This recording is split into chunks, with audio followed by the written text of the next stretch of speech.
حمص بطحينة، جربوا بتعرفوا.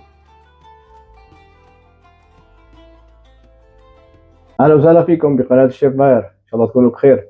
اليوم عندنا طريقة تحضير حمص بطحينة كتير طيب وسهل التحضير، وموجود مكوناته في كل بيت. راح نشوف المكونات سوا.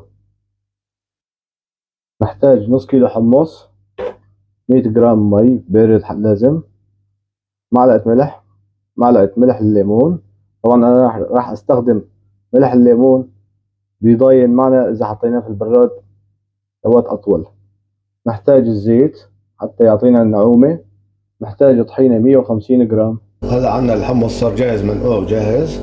راح نصفيه نكب المي ونغسله غسلة مرة واحدة بس، وراح نسلقه. طبعا راح ننقيه وراح نشيل هذا اللون أسود أو لونه أخضر، هذا بيعطي طعم مو منيح. راح نشوف سوا. هلا بعد ما غسلت الحمص حطيته على النار، راح أضيف له ربع معلقة كربونة وراح نستناه حتى يستوي معنا ويعطينا الحبة تكون همست منيح. راح نشوف سوا.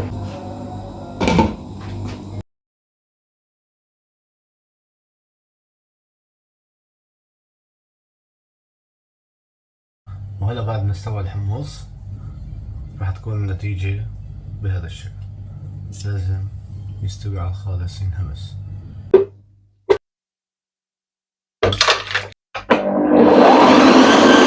أعطيناه وقت حتى ينعم قبل ما نضيف الطحينة، وبهالأثناء أنا استخدمت الحمص بارد منيح وضفت له مي باردة حتى يضل بارد ما يحمل معنا على الخلط.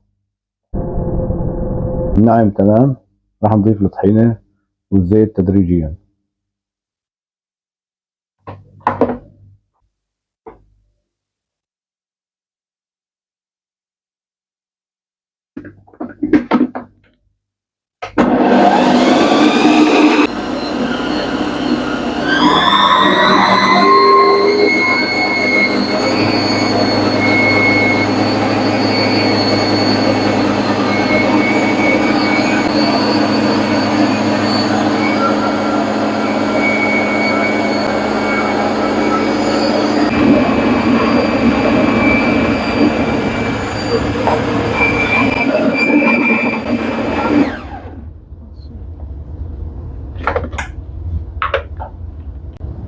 هلا صار عندي الحمص جاهز بهذا الأوان، أبيض ولماع مع شوية الزيت، روعة.